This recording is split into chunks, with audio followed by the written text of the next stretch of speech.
Chers internautes, bonjour et bienvenue à la revue des titres de ce jour.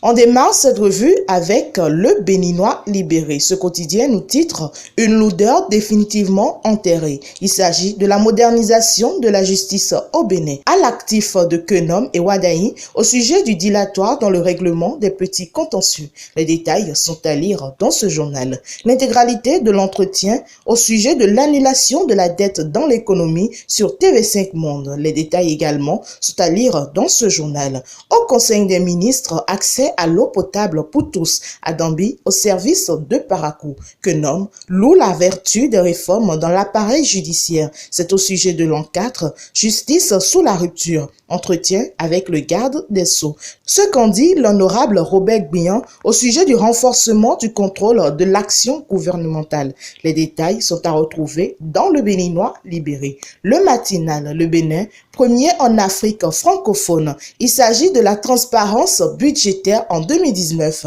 Les innovations de la loi numéro 2020-08. Il s'agit de la modernisation de la justice. Les détails sont à lire aux pages 6 et 7 du quotidien Le Matinal. L'UDBN, un parti proche du peuple. En lice pour les communales du 17 mai prochain, vous retrouverez cet élément à la page 11. La Côte d'Ivoire emboîte le pas au Bénin. Il s'agit du retrait de la déclaration d'acceptation de la CADHP. Tous ces éléments sont à retrouver dans Le Matinal. La Nation à présent un bilan plus que satisfaisant au ministère de la Communication et de la Poste. À l'heure du bilan, que retenir des actions menées dans les secteurs de la communication et la Poste? Vous retrouverez cet élément à la page 7 et 8 du journal. L'appel à la responsabilité des présidents d'institutions. Il s'agit du respect des règles barrières contre le Covid-19. Le Bénin, premier en Afrique francophone au sujet de la transparence budgétaire.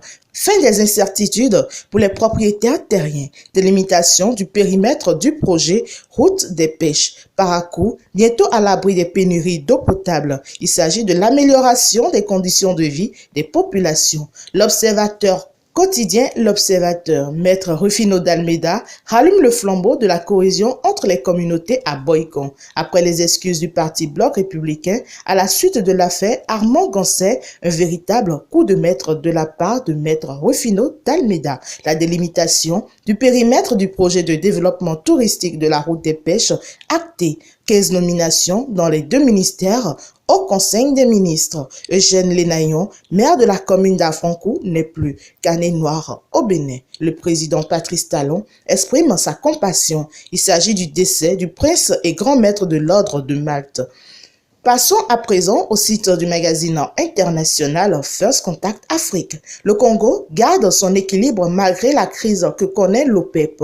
Les pays membres de l'OPEP connaissent depuis un bon moment une crise due à la chute des prix du pétrole sur le marché mondial. Le Congo, malgré cette situation, n'a eu aucune influence sur sa production. Lutte contre le cancer au Rwanda. L'État veut utiliser les drones pour la livraison des médicaments. Le gouvernement rwandais compte utiliser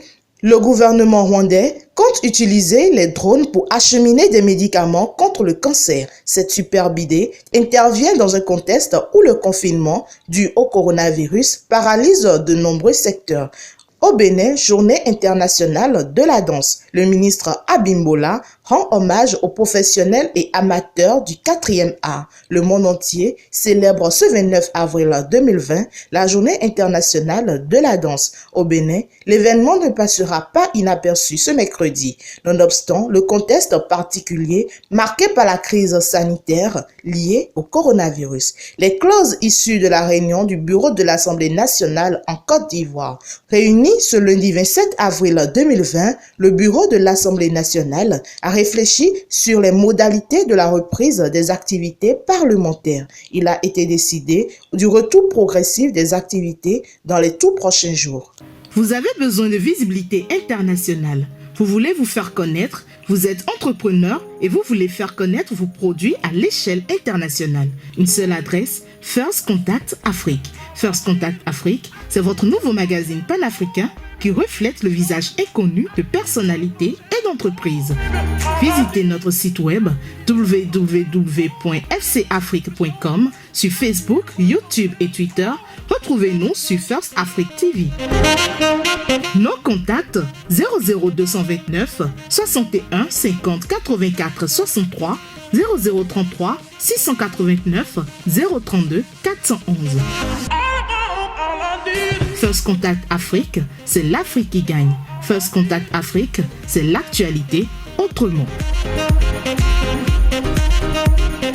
Merci de nous avoir suivis. Surtout, n'oubliez pas d'adopter les gestes nécessaires pour contrer le coronavirus. Avec First Contact Afrique, c'est l'Afrique qui gagne. Avec First Contact Afrique, c'est l'actualité autrement.